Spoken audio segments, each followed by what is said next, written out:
കുട്ടികൾക്കും മുതിർന്നവർക്കും ഒരുപോലെ എൻജോയ് ചെയ്യാൻ പറ്റിയ ഒരു അടിപൊളി സ്പോട്ടാണ് ബാണാസുര സാഗർ ഡാം. ബാണാസുര ഹിൽ ട്രെക്കിങ്ങിന് അനുയോജ്യമായ ഒരു സ്ഥലം തന്നെയാണ്. അതുപോലെ തന്നെ ബോട്ടിങ്ങും. അണക്കെട്ടിലെ ശാന്തമായ ജലത്തിൽ ബോട്ടിംഗ് ഒരു പ്രധാന ആകർഷണം തന്നെയാണ്. എല്ലാവർക്കും സ്വാഗതം. ഇന്ന് നാം എത്തിയത് വയനാട്ടിലെ ഒരു must visit destination Banasura Sagar ഡാമിലേക്കാണ് കേട്ടോ. മലകളുടെ ഇടയിൽ നീളെ പടർന്നു കിടക്കുന്ന ഈ വൻ ജലാശയം ഒരു ട്രാവൽ ലവറിൻ്റെ സ്വപ്ന സ്ഥലം തന്നെയാണ്. വളഞ്ഞു മാറുന്ന റോഡുകൾ, മൂടൽമഞ്ഞ്, പച്ചപ്പിൻ്റെ മണം, ഇതെല്ലാം പിന്നീട് ഒരു ഡാമിൻ്റെ ആദ്യ കാഴ്ച തന്നെ ഹൃദയം പിടിച്ചിരുത്തുന്നത് തന്നെയാണ് കേട്ടോ. ഇന്ന് ഈ വീഡിയോയിൽ ബാണാസുരയുടെ beauty spot, activities, view point എല്ലാം ഒന്ന് എക്സ്പ്ലോർ ചെയ്ത് നമുക്ക് വരാം കേട്ടോ. അവസാനം വരെ കൂടെ ഉണ്ടാകുക. അപ്പോൾ പോകാം വീഡിയോയിലേക്ക്.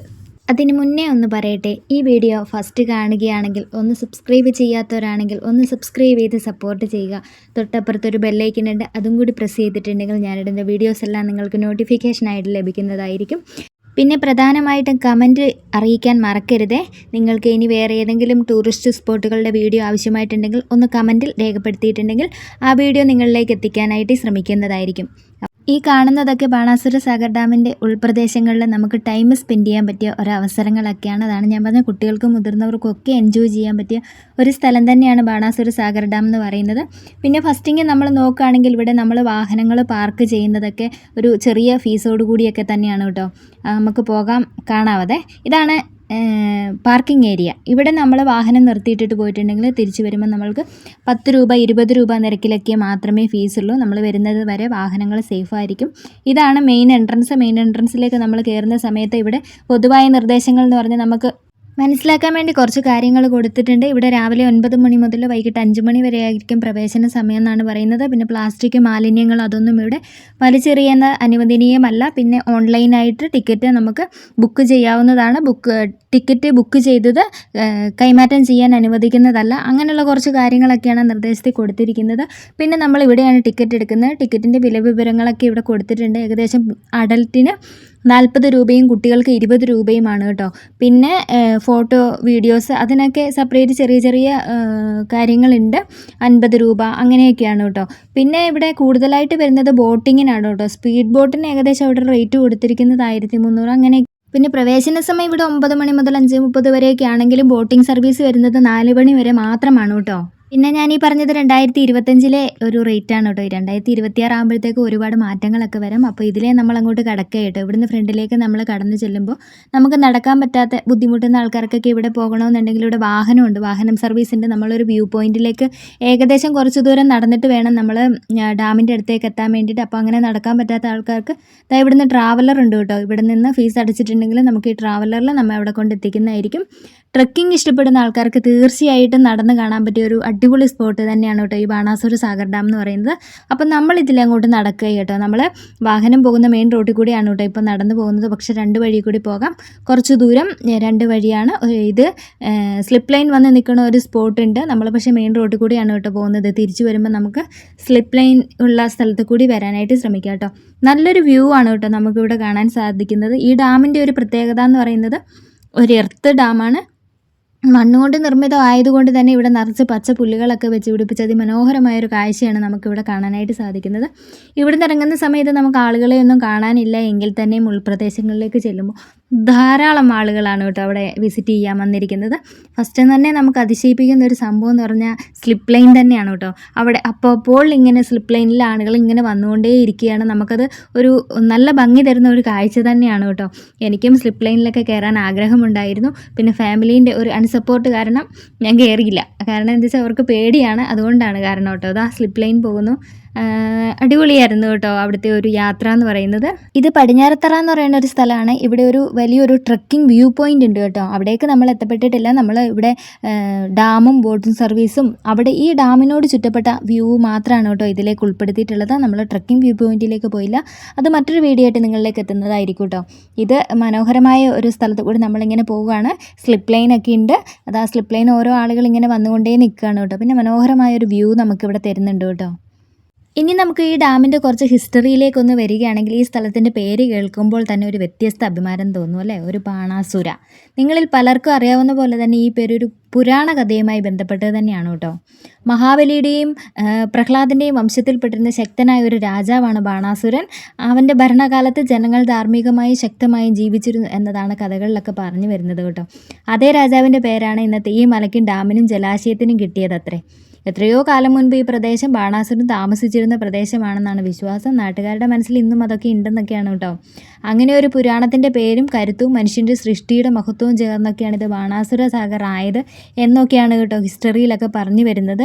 അങ്ങനെ നമ്മൾ ഇതുപോലെയുള്ള സ്ലിപ്പ് ലൈനുകളും പ്രകൃതി ഭംഗിയും ഒക്കെ ആസ്വദിച്ച് കുറച്ചിങ്ങനെ നടക്കുകയാണ് കേട്ടോ. ആ സമയത്താണ് ആ കുറേ സ്കൂൾ കുട്ടികൾ വ്യൂ ചെയ്യാനായിട്ട് വന്നിട്ടുണ്ട് കേട്ടോ. അവർ ടൂർ വന്നിരിക്കുന്നതാണ്. തിരുവനന്തപുരം എന്ന സ്കൂളിൽ നിന്നൊക്കെ ഒരുപാട് കുട്ടികളുണ്ടായിരുന്നു കേട്ടോ. പല പല സ്കൂളിൽ നിന്നും കുട്ടികളൊക്കെ ഇവിടെ വിസിറ്റ് ചെയ്യാനുണ്ടായിരുന്നു. അപ്പോൾ നമ്മൾ അവരുടെ ഒപ്പം കൂടി അങ്ങനെ എൻജോയ് ചെയ്ത് നടന്നു പോവുകയാണ് കേട്ടോ. ഇവിടെ നിന്ന് മനോഹരമായൊരു കാഴ്ചയാണ് കേട്ടോ. ഇതാണ് നമ്മുടെ മണ്ണുകൊണ്ട് നിർമ്മിച്ചിരിക്കുന്ന ആ ഒരു സ്ഥലം. അവിടെ നിറച്ച് ഈ പുല്ലുകളൊക്കെ വെച്ച് പിടിപ്പിച്ചിട്ട് സെറ്റാക്കിയേക്കണാണ്. അത് തന്നെ നല്ലൊരു വ്യൂ കേട്ടോ. പിന്നെ നമുക്ക് പോകാനുള്ളത് ഈ സ്റ്റെപ്പ് കയറി വേണം കേട്ടോ മുകളിലേക്ക് എത്താൻ വേണ്ടി. അപ്പോൾ ആ സ്റ്റെപ്പൊക്കെ കയറാൻ പറ്റാത്ത ആൾക്കാർക്ക് വേണ്ടിയാണ് നമ്മുടെ ട്രാവലർ സ്റ്റാർട്ടിങ്ങിൽ അവിടെ കണ്ടത്. ആ ട്രാവലർ വന്നിട്ടുണ്ട്, റോഡിൽ കൂടെ തന്നെ മുകളിൽ എത്തിക്കൂട്ടോ. ഒരു കുഴപ്പമില്ലാണ്ട് നമുക്ക് ഇവിടെ എത്തിപ്പെടാനായിട്ട് വ്യൂ ചെയ്യാനായിട്ട് സാധിക്കും. ഈ ട്രക്കിംഗ് ഇഷ്ടപ്പെടുന്നവർക്ക് തീർച്ചയായിട്ടും ഈ സ്റ്റെപ്പുകൾ കയറി മുകളിലെത്തിയിട്ട് വേണം വ്യൂ ചെയ്യാൻ വേണ്ടിയിട്ടോ. നമുക്ക് എന്തായാലും സ്റ്റെപ്പ് കയറി പോകാം. ഈ മനോഹരമായ കാഴ്ചകളൊക്കെ ആസ്വദിച്ച് സ്റ്റെപ്പിലൂടെ നമുക്ക് കയറി പോകട്ടെ മുകളിലേക്ക്. ഈ ഡാമിനെ കുറിച്ച് ജസ്റ്റ് ഒന്ന് നോക്കുകയാണെങ്കിൽ ഇന്ത്യയിലെ ഏറ്റവും വലിയ മൺ അണക്കെട്ടാണ് കേട്ടോ ഇത്. ബാണാസുര സാഗർ അണക്കെട്ട് വയനാട്ടിലെ കബനി നദിയുടെ പോഷക നദിയായ കരമനത്തോട് പുഴയ്ക്ക് കുറുകെ 1979 നിർമ്മിച്ച ഇന്ത്യയിലെ വലിയ മൺ അണക്കെട്ട് തന്നെയാണ്. കക്കയം ജലവൈദ്യുത പദ്ധതിക്ക് ജലം നൽകാനും ജലസേചനത്തിനും കുടിവെള്ളത്തിനും വേണ്ടിയാണ് ഇത് നിർമ്മിച്ചത് കേട്ടോ. അങ്ങനെ നമ്മളിങ്ങനെ മുകളിൽ എത്തിപ്പെടാൻ പോവുകയാണ് കേട്ടോ. ഇത്ര ദൂരം നമ്മൾ നടന്ന് ഇവിടെ എത്തി കേട്ടോ. എന്തായാലും വ്യൂ ചെയ്യാനൊക്കെ പറ്റിയ അടിപൊളിയാണ്. മുകളിൽ എത്തിപ്പെട്ടപ്പോൾ ധാരാളം ആളുകളുണ്ട് കേട്ടോ. പാട്ടും മേളവും ഒക്കെ ആയിട്ട് അവരൊക്കെ പാട്ടെല്ലാം വെച്ചിട്ട് ഡാൻസ് കളിച്ചൊക്കെയാണ് കേട്ടോ എൻജോയ് ചെയ്യുന്നത്. എന്തായാലും പാട്ടൊന്നും ഇവിടെ ഉൾപ്പെടുത്താൻ പറ്റാത്തത് കൊണ്ട് അതൊക്കെ മിസ്സായി പോയി എന്ന് തന്നെ പറയാം. അത്ര എൻജോയ്മെൻറ്റിലായിരുന്നു, അടിച്ചുപൊളിയും. അങ്ങനെ നമ്മളിങ്ങനെ മുകളിൽ എത്തിപ്പെട്ടിട്ടുണ്ടെങ്കിൽ രണ്ട് സൈഡിലേക്ക് നമുക്ക് പോകാനായിട്ട് അവിടെ രണ്ട് സ്ഥലത്തും എൻജോയ് ചെയ്യാൻ പറ്റിയ സ്ഥലമാണ്. ഇവിടുന്ന് ലെഫ്റ്റ് സൈഡിലേക്കും റൈറ്റ് സൈഡിലേക്കും പോയിട്ടുണ്ടെങ്കിലും നമുക്ക് ഈ ഡാമിൻ്റെ അങ്ങേ ഒരു സൈഡിൽ ബോട്ടും ഒരു സൈഡിൽ സോളാർ പാനലിൻ്റെ സെറ്റിങ്സും കാര്യങ്ങളും ഒക്കെയാണ്. അപ്പം നമുക്ക് സോളാർ പാനലിൻ്റെ ആ വശത്തേക്ക് തന്നെ പോകാം. ഇവരും പോകുന്നുണ്ട് കേട്ടോ. നമുക്കിപ്പോൾ കുറച്ച് ദൂരം ഇവിടെ നിന്ന് നടന്ന് കാണുവാനുണ്ട് കേട്ടോ. ഞാൻ മുമ്പ് ഉൾക്കൊള്ളിച്ചതുപോലെ മഹാബലി രാജാവിൻ്റെ മകനായ ബാണാസുരൻ്റെ പേരിൽ അറിയപ്പെടുന്ന ഈ അണക്കെട്ട് ചെറിയ ദ്വീപുകളും കുന്നുകളും ചേർന്ന മനോഹരമായ കാഴ്ചകൾ കാരണം ഇതൊരു പ്രധാന വിനോദസഞ്ചാര കേന്ദ്രം തന്നെ ആയിട്ടുണ്ട് കേട്ടോ. ഇതിൻ്റെ നിർമ്മാണം ആരംഭിച്ചത് 1979 ഇതിൻ്റെ നിർമ്മാണം അവസാനിച്ചത് 2024 കൂടിയായിരുന്നു കേട്ടോ. ഇതിൻ്റെ പ്രധാന ലക്ഷ്യമെന്ന് വെച്ചാൽ മുമ്പ് പറഞ്ഞതുപോലെ തന്നെ കക്കയം ജലവൈദ്യുത പദ്ധതി പിന്തുണയ്ക്കുക, വരണ്ട കാലത്ത് ജലസേചനത്തിനും കുടിവെള്ളത്തിനും ജലം നൽകുക എന്നത് തന്നെയായിരുന്നു കേട്ടോ. കല്ലുകളും പാറക്കല്ലുകളും ഉപയോഗിച്ച് മണ്ണുകൊണ്ട് നിർമ്മിച്ചതാണ് ഈ അണക്കെട്ട്. ഇത് ഇന്ത്യയിലെ ഏറ്റവും വലിയ മൺ അണക്കെട്ട് തന്നെയാണ് കേട്ടോ. പിന്നെ സിമെൻറ്റ് ഉപയോഗിക്കാതെ നിർമ്മിച്ച ലോകത്തിലെ ഏറ്റവും വലിയ മണ്ണണക്കെട്ട് കൂടിയാണിത്. പിന്നെ ഇതിൻ്റെ ഒരു മനോഹരമായ വ്യൂവിനെ കുറിച്ച് നമ്മൾ പറയുകയാണെങ്കിൽ ഫോട്ടോഷൂട്ടൊക്കെ ചെയ്യാൻ പറ്റിയ ഒരു അടിപൊളി സ്പോട്ടായിട്ട് എനിക്ക് ഫീൽ ചെയ്തു കേട്ടോ. അത്ര മനോഹരമായൊരു കാഴ്ചയാണ് കേട്ടോ നമുക്ക് മേലെ കയറുന്ന ഇങ്ങനെ വ്യൂ ചെയ്യുമ്പോൾ കിട്ടുന്നത്. ഈ വിനോദസഞ്ചാരത്തിൻ്റെ പ്രധാന ആകർഷണം എന്ന് പറയുന്നത് കുന്നുകളും ദ്വീപുകളും ഒക്കെ തന്നെയാണ് കേട്ടോ. ഡാമിന് മുകളിൽ കാണുന്ന ദ്വീപുകളും കൂട്ടം മനോഹരമായ കാഴ്ച തന്നെയാണ്. ദ്വീപുകൾ ഇങ്ങനെ അവിടെയായിട്ട് നമുക്ക് വെള്ളത്തിൽ കാണുവാനായിട്ട് സാധിക്കും കേട്ടോ, പ്രത്യേകിച്ച് മഴക്കാലത്ത്. പിന്നെ ബോട്ടിംഗ് ആണ് കേട്ടോ. അണക്കെട്ടിലെ ശാന്തമായ ജലത്തിൽ ബോട്ടിംഗ് ഒരു പ്രധാന ആകർഷണം തന്നെയാണ്.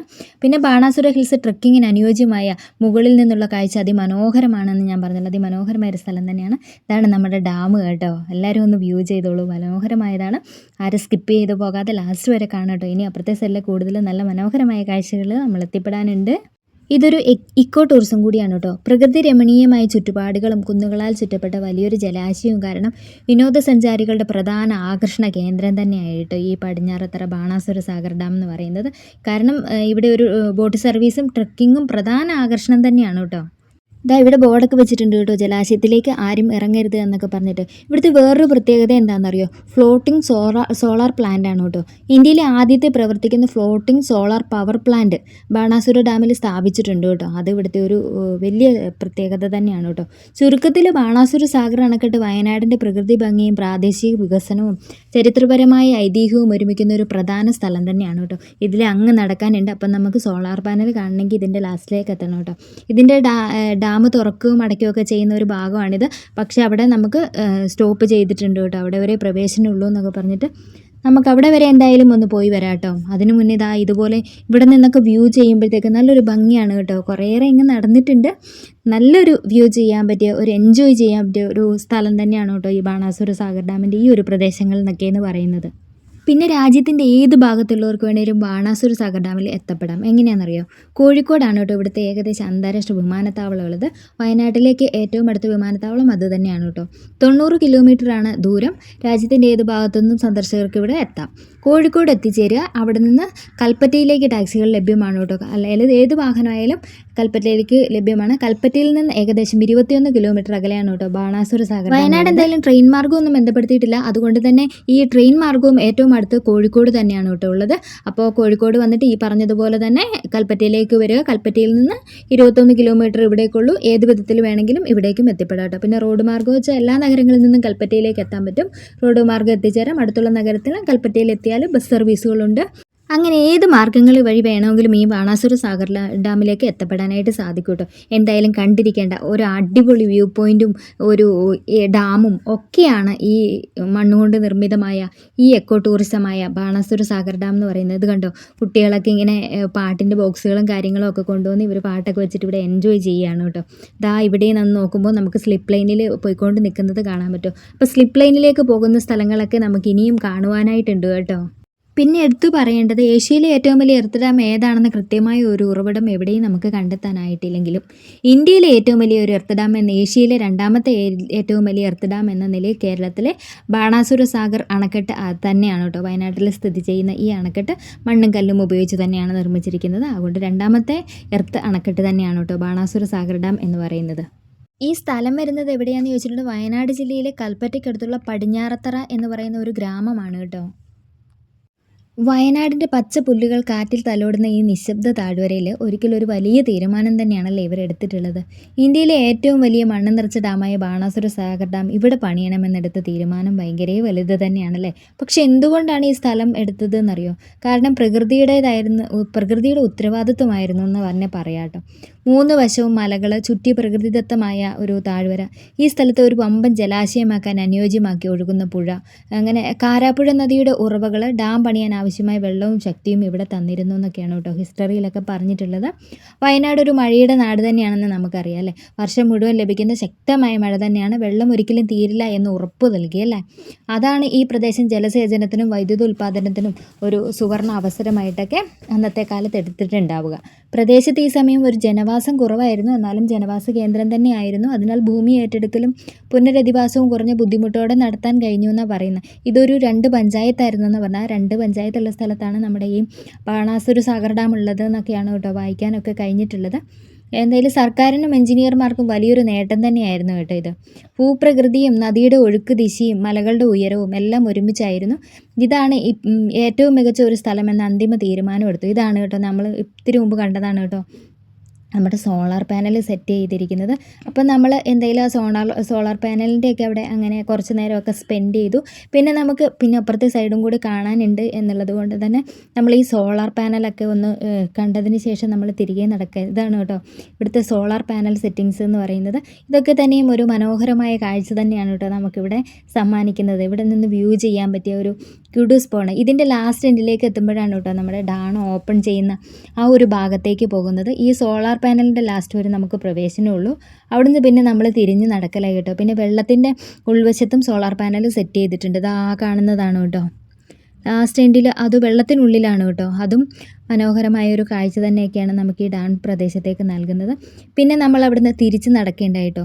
നമ്മൾ ഈ മുകളിൽ കയറി ഈ സോളാർ പാനലിൻ്റെയൊക്കെ അടുത്ത് എത്തിക്കഴിഞ്ഞിട്ട് താഴെ ഭാഗത്തേക്ക് നോക്കുമ്പോൾ എന്തൊരു ഭംഗിയാണെന്ന് നോക്കിയാൽ കാണുവാനായിട്ട്. അങ്ങനെ നമ്മൾ ഇവിടുന്ന് തിരിച്ച് നടക്കുക കേട്ടോ. ഈ ഒരു പാസേജിൽ കൂടെ നമ്മൾ ലാസ്റ്റ് എത്തി കേട്ടോ. പിന്നെ നമ്മളിതൊക്കെ കണ്ടതിന് ശേഷം ഇവിടുന്ന് അങ്ങപ്പുറത്തെ സൈഡിലേക്ക് തിരിച്ച് നടക്കുക കേട്ടോ. അപ്പോൾ നമ്മൾ പറഞ്ഞു വന്നത് ഭൂപ്രകൃതിയും നദിയുടെ ഒഴുക്കുദിശയും മലകളുടെ ഉയരവും എല്ലാം ഒരുമിച്ച് വന്നപ്പോൾ ഇതേ സ്ഥലം തന്നെ അന്തിമ തീരുമാനത്തിലേക്ക് എത്തുകയായിരുന്നു. ഇവിടെ ഡാം പണിയാം എന്നുള്ളതൊക്കെ അല്ലേ.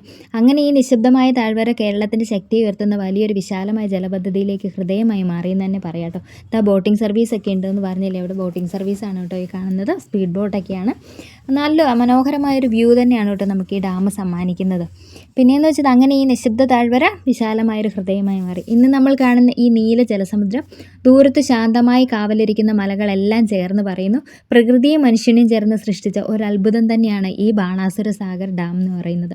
പിന്നെ നമ്മൾ ഇവിടുന്ന് അങ്ങോട്ട് നടക്കുമ്പോൾ നല്ല മനോഹരമായ മരങ്ങളും ചെടികളും, നമ്മുടെ വീട്ടുമുറ്റത്തൊക്കെ നട്ട് വെക്കണ ഒരുമാതിരിപ്പെട്ട എല്ലാ മരങ്ങളും ചെടികളും ഒക്കെ നമുക്കിവിടെ കാണാനായിട്ട്, ഇവിടെ കുട്ടികൾക്കായാലും മുതിർന്നവർക്കായാലും ഒക്കെ ഇരുന്നും നടന്നും ഒക്കെ എൻജോയ് ചെയ്യാൻ പറ്റിയ ഒരു അടിപൊളി സ്പോട്ടായിട്ട് നമുക്കിവിടെ കണക്കാക്കാം കേട്ടോ.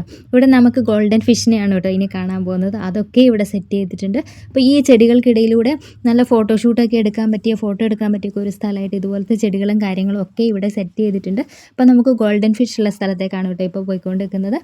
അതൊക്കെയും നമുക്കിവിടെ മനോഹരമായി തോന്നുന്ന ഒരു കാഴ്ച തന്നെയാണ് കേട്ടോ. ഒരുപാട് കാര്യങ്ങളുണ്ട് നമുക്കിവിടെ വ്യൂ ചെയ്യാൻ വേണ്ടിയിട്ട്. ഇതാണ് ഗോൾഡൻ ഫിഷിനെയൊക്കെ സെറ്റാക്കിയിട്ടിരിക്കുന്ന ഒരു സ്ഥലമാണ് കേട്ടോ ഇത്.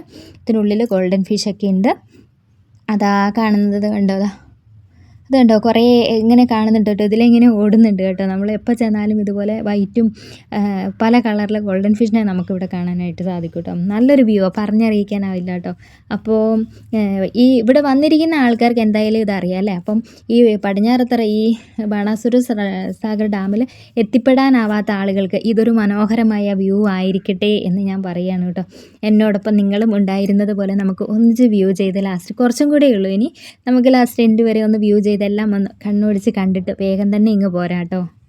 പിന്നെയെന്ന് വെച്ചിട്ടുണ്ടെങ്കിൽ 9 മണി മുതൽ നമുക്കിവിടെ പ്രവേശിക്കാമെന്ന് പറയുന്നുണ്ടല്ലോ. അപ്പോൾ 9 മണി മുതൽ നമ്മൾ വരുവാണെങ്കിൽ ട്രാവലറിനൊക്കെ കയറി വരുവാണെന്നുണ്ടെങ്കിൽ കുറച്ച് കുട്ടികളൊക്കെ ആയിട്ട് വരുന്ന ആൾക്കാർക്ക് ഒരു സമാധാനം ഒരു കിട്ടും. അല്ലെങ്കിൽ കടുത്ത വെയിൽ വരുന്ന സമയമാണെന്നുണ്ടെങ്കിൽ ആ വെയിലത്ത് കൂടി പാസേജ് വഴി നടന്ന് ഇങ്ങ് എത്തുക എന്ന് പറയുമ്പോഴത്തേക്ക് ഏകദേശം സ്റ്റെപ്പെല്ലാം കയറി മുകളിൽ എത്തിപ്പെടുക. ഈ ഒരു സ്ഥലത്തേക്കാണ് ആദ്യം വരുന്നതെങ്കിൽ നമുക്കിവിടെ എത്ര വെയിലുണ്ടെങ്കിലും നമുക്ക് തണൽ ലഭിക്കുന്ന ഒരു സ്ഥലം തന്നെയാണ്. കാരണം ധാരാളം മരങ്ങളും ഒക്കെ ആയിട്ട് ഇവിടെ ഉണ്ട്. നമുക്ക് ഇവിടെ ഇരുന്നിട്ട് തന്നെ നമുക്ക് എൻജോയ് ചെയ്യാൻ പറ്റുന്ന ഒരു സ്ഥലം തന്നെയാണ്. പിന്നെ കടുത്ത വെയിലുള്ള സമയത്ത് നമുക്ക് ആ സോളാർ പാനലിൻ്റെ ആ സൈഡിലേക്ക് പോകുക എന്ന് പറയുമ്പോൾ വളരെയധികം ബുദ്ധിമുട്ടുള്ള ഒരു കാര്യം തന്നെയാണ് കേട്ടോ. അപ്പോൾ ഇങ്ങോട്ടേക്കാണ് ഫസ്റ്റ് വരുന്നതെന്നുണ്ടെങ്കിൽ നമുക്കിവിടെ കുറേ നേരം ഇരുന്ന് വിശ്രമിക്കാനൊക്കെ ഉള്ള ഒരു സ്ഥലമാണ്. അപ്പോൾ എന്തായാലും നമുക്കിവിടെയും കൂടിയും ജസ്റ്റ് ഒന്ന് ഓടിച്ച് കണ്ടിട്ട് വരാം കേട്ടോ. അപ്പോഴാണ് ഇതാ കണ്ണിൽ പെട്ടത് കേട്ടോ. ഇതാ ഇവിടെ ഒരു നായ്ക്കുട്ടിയുണ്ട്. ആ നായ്ക്കുട്ടിയെ 2 പേര് ഇങ്ങനെ അടുത്തടുത്ത് ഇരുന്നിട്ട് അതിനെ ഇങ്ങനെ കളിപ്പിച്ചുകൊണ്ടിരിക്കുകയാണ് കേട്ടോ. അതിങ്ങനെ കുട്ടികൾ ഒരു രസത്തിന് വേണ്ടിയിട്ട്, കുട്ടികളെ പോലെ തന്നെ നല്ല സ്നേഹമുള്ളൊരു സംഭവമാണ് നായ്ക്കുട്ടി എന്ന് പറഞ്ഞതുപോലെ. ഇതെനിക്ക് പെട്ടെന്ന് അങ്ങ് ശ്രദ്ധയിൽ പെട്ടിട്ട് ഞാൻ ആ വീഡിയോ അങ്ങ് എടുത്തതാണ് കേട്ടോ. 2 ആളും കൂടി ഇരുന്നിട്ട് നായ്ക്കുട്ടിയും അതുപോലെ തന്നെ കൈയൊക്കെ കൊടുത്ത് അവരും അത് എൻജോയ് ചെയ്യുകയാണ് കേട്ടോ. ഇവിടെ വന്നിട്ട് ഇവിടെ നമ്മൾ വന്നതിന് ശേഷം കുറേ നായ്ക്കുട്ടികളെ കണ്ടു കേട്ടോ. ഇനി ആരെങ്കിലും കൊണ്ട് ഉപേക്ഷിച്ചതാണോ അതോ ഇനി ഇവിടെ ഉള്ളതാണോ എന്നൊന്നും എനിക്കറിയില്ല കേട്ടോ. എന്തായാലും എനിക്ക് കുറേ നായ്ക്കുട്ടികളെയൊക്കെ ഞാനിവിടെ കണ്ടു. എന്തായാലും എനിക്ക് ഈ ഒരു സ്ഥലമൊക്കെ ഭയങ്കര ഇഷ്ടപ്പെട്ടു കേട്ടോ.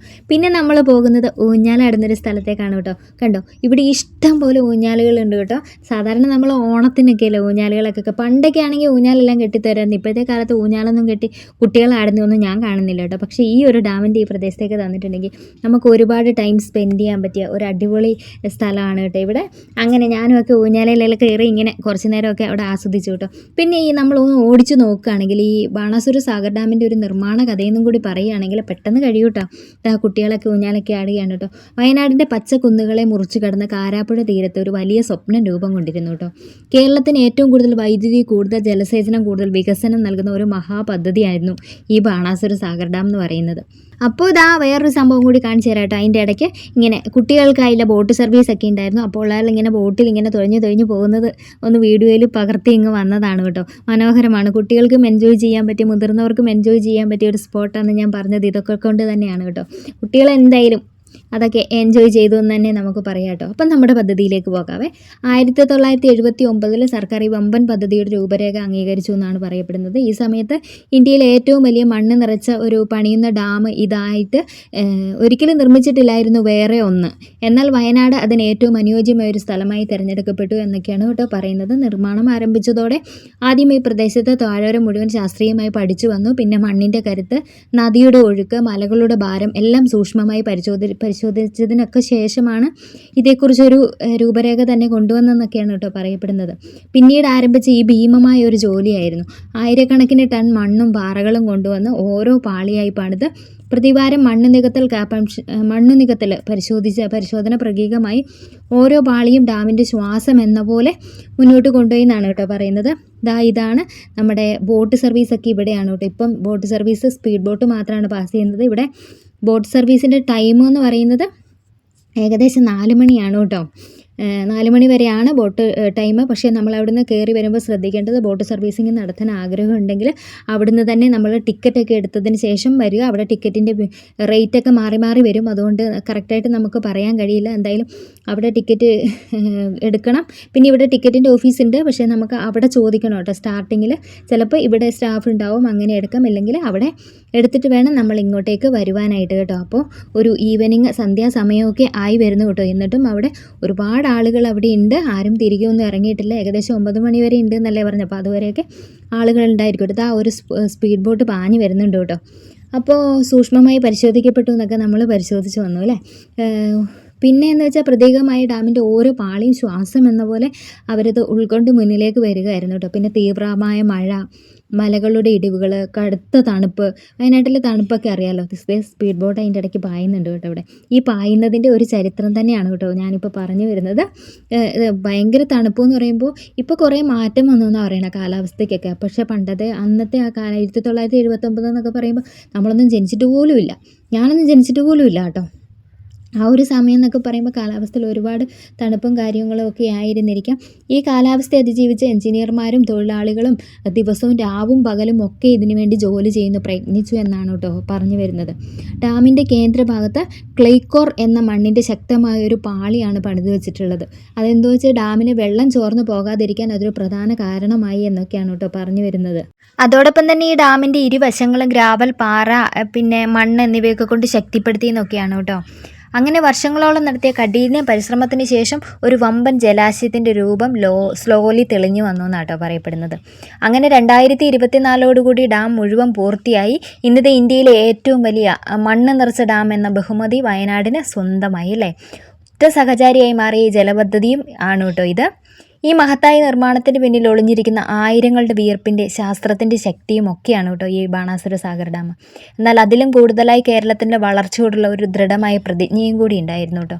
ഇന്ന് ബാണാസുര സാഗർ ഡാമിന് അരികെ നിൽക്കുമ്പോൾ വെള്ളത്തിൻ്റെ ശാന്തമായ അലകൾക്കിടയിൽ നമ്മൾ കേൾക്കുന്നത് നിർമ്മാണത്തിൻ്റെ റോറിംഗ് ശബ്ദമല്ല, പക്ഷെ മനുഷ്യനും പ്രകൃതിയും ചേർന്ന് സൃഷ്ടിച്ച ഒരത്ഭുത കഥ തന്നെയെന്ന് നമുക്ക് പറയാൻ പറ്റുമല്ലേ ഈ ബാണാസുര സാഗർ ഡാം. നമ്മൾ അങ്ങനെയൊന്നും ഒരു ഡാമിലേക്കൊക്കെ നമ്മൾ ചെല്ലുന്ന സമയത്ത് നമ്മൾ അതൊന്നും ചിന്തിക്കില്ല. കാരണം എന്താ വെച്ചാൽ നമ്മൾ എൻജോയ് ചെയ്യാനല്ലേ പോകുന്നത്. പക്ഷേ ഇങ്ങനെ ഒരു ഡാം രൂപകൽപ്പന ചെയ്ത് അത് ഇങ്ങനെ ഒരു ലെവലിലേക്ക് കൊണ്ടെത്തിക്കണം എന്നുണ്ടെങ്കിൽ എത്ര പ്രയത്നത്തിൻ്റെ ഒരു മറുപടി ആയിരിക്കണം അല്ലേ ഈ കാണുന്നതൊക്കെ. അങ്ങനെ നമ്മൾ അവിടെ എല്ലാം കണ്ട് ബോട്ട് സർവീസിൻ്റെ സ്ഥലം എല്ലാം കണ്ട് നമ്മൾ തിരികെ നടക്കുകയാണ് കേട്ടോ. തിരികെ നടക്കാൻ വേണ്ടി നമുക്ക് ഈ ഡാമിൻ്റെ സൈഡിൽ കൂടി ചെറിയൊരു പാസേജ് ഉണ്ട്. അപ്പോൾ ആ പാസേജിൽ കൂടെ നമ്മളിങ്ങനെ നടന്നു പോവുകയാണ് കേട്ടോ. അപ്പോൾ ഏകദേശം നമ്മൾ തിരിച്ചു പോകേണ്ട റൂട്ടൊക്കെ ആയി. അപ്പോൾ ഈ കുറച്ച് ഭാഗങ്ങളും കൂടി ഉണ്ട് കേട്ടോ. ഇനി വാഹനത്തിൽ വന്നിട്ട് നമ്മൾ ഇറങ്ങുന്നില്ലേ, ആ ഒരു ഭാഗവും പിന്നെ കുട്ടികൾക്ക് കളിക്കാനുള്ള ഒരു സ്ഥലവും പിന്നെ സ്ലിപ്പ് ലൈൻ സ്റ്റാർട്ട് ചെയ്യണ ഒരു സ്ഥലവും കൂടി നമുക്കിതിൽ ഉൾപ്പെടുത്തിയിട്ട് പോകുവാനുണ്ട്. കുറച്ചും കൂടി ഉള്ളൂ കേട്ടോ. ഏകദേശം ഒരു 2-3 മിനിറ്റും കൂടി ഉള്ളൂ. വെയിറ്റ് ചെയ്യുക കേട്ടോ കാണാം. അപ്പോൾ ഇതിലിങ്ങനെ നമ്മൾ പാസ്സാക്കി പോവുകയാണ് കേട്ടോ. ഇതാണ് ഞാൻ പറഞ്ഞ അവിടെ എവിടെയൊക്കെയാണ് നായ്ക്കുട്ടികൾ. എവിടെ ഞാൻ വീഡിയോയിലൊന്നും അധികം ഉൾപ്പെടുത്തിയിട്ടില്ലെങ്കിലും നമുക്ക് അവിടെ എവിടെയായിട്ട് ഇത് കാണാനായിട്ട് സാധിക്കുന്നുണ്ട് കേട്ടോ. പിന്നെ നമ്മളിങ്ങ് വരുന്ന വഴിക്ക് ബോർഡുകൾ ഉണ്ടായിരുന്നു കേട്ടോ. ഇതിൻ്റെ ഈ കമ്പിവേലിക്ക് അപ്പുറം കടക്കരുത്, നല്ല സ്നേക്ക് ഉണ്ട് എന്ന് പറഞ്ഞിട്ടുള്ള ഒരു സംഭവമൊക്കെ കൊടുത്തിട്ടുണ്ട് കേട്ടോ. കാരണം ഇവിടെ സ്നേക്ക് ഉണ്ടെന്നാണ് കേട്ടോ പറയുന്നത്. നല്ല വിഷമുള്ള സ്നേക്ക് തന്നെയാണ് കേട്ടോ പറയുന്നത്. പിന്നെ ഇതുപോലെ ഒരുപാട് ആളുകൾ ഇവിടെ വ്യൂ ചെയ്യുന്നുണ്ട്, ഇവിടെ ഇരുന്ന് സ്പെൻഡ് ചെയ്യുന്നുണ്ട് കേട്ടോ ടൈം.